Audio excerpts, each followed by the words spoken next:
Good morning and happy Monday to all my educator friends and family. I hope that you are all safe and healthy and at home with your family and your loved ones. I wanted to first just hop on here and acknowledge all of you.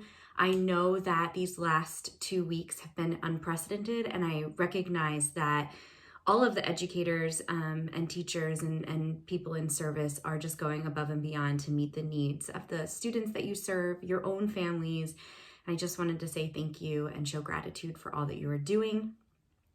If you know me, you know that I am a huge advocate of educator well-being and self-care.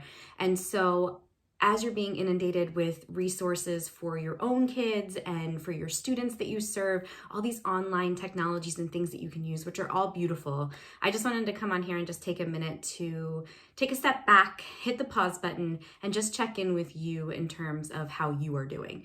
So with that self-care in mind, I just wanted to give you a few tips, and Thom and I had been talking about ways to serve you and help support you, and this is the best I got. So each week I'm going to try to launch just a little bit of a video to just kind of go over some concepts that I hold true to my heart, that I know that when there is outer chaos, which is exactly what we have right now, how do I tap back into that inner calm? And not just internally within myself, but also within my home and my household, because right now, there are a lot of things that are out of our control.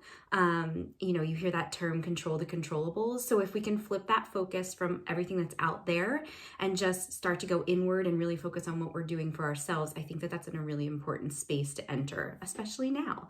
So this week, I just wanted to focus on what I call my AM and my PM bookends. So I recognize that routine right now could be completely out of the water in terms of it's not a priority for you. But I do just want to challenge you to think about the benefits from a stress standpoint of what a routine can really do for you.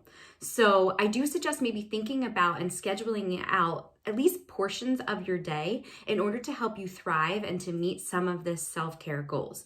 So for morning routine, it can look like anything, but from a stress standpoint, when we wake up in the morning, our cortisol levels are at the highest that they will be for the rest of the day.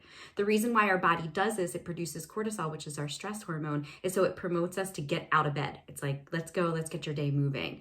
But what tends to happen is if we keep in that level of high stress, then we stay either escalating our stress level or we stay at that really high stress level for the remainders of our day. So if we can, first thing in the morning, do something to tackle and reduce some of that cortisol, you'll see a sense of inner calm that lasts with you through the rest of your day. So it could be something as simple as taking 3 deep breaths, or doing a gratitude practice, or even just thinking about and setting an intention around how can I schedule some me time in throughout my day? Or what would I love spending time doing today that because I have this weird kind of situation going on, I now have some space in my schedule to maybe create or maybe do something that I haven't had a chance to do. So even just setting some intentions for your day. For me, it looks like meditation, Calm and Insight Timer, and some of these apps are offering some awesome services. I know Calm has some free meditations that are specific to stress and anxiety and some of these depressive symptoms that we might be feeling because of this current situation. But another suggestion that I have, and this is something I've been doing with my kids every morning, is literally as soon as we get up, we go outside, whether it be for a walk, whether it be for a bike ride, whether it just be sitting on our deck and raising our heads to the sun and letting some of that sunlight hit us. That is actually the number one scientific proven way to reduce stress hormones, is getting some sunlight or natural light or being out in nature first thing in the morning. So doing something in the morning to set your day up so that you're in a peaceful state when you go to tackle all the things that are being thrown at you. And then on the flip side of that is our nighttime routine. So I always say that our nighttime routine kind of sets us up for being able to do that morning routine. And I recognize the drive and the motivation to just kind of vegetate, which is totally okay too, but maybe doing it in a way that sets your sleep up so that you are going to bed at a reasonable hour, that you are not over digesting information from all these different avenues that we're getting it. I know that if you're on social media right now, it can be a lot of information. And I'm not saying completely numb yourself to what is going on in the world, but maybe just be really choosy about the time of day and how long you interact with some of that information so that you're not overloading your system and feeling overwhelmed.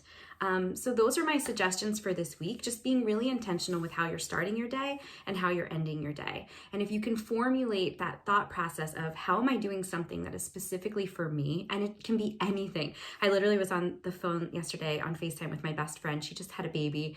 So you can imagine all the heightened levels of anxiety there. And she was like, her husband every single day takes a 30-minute drive.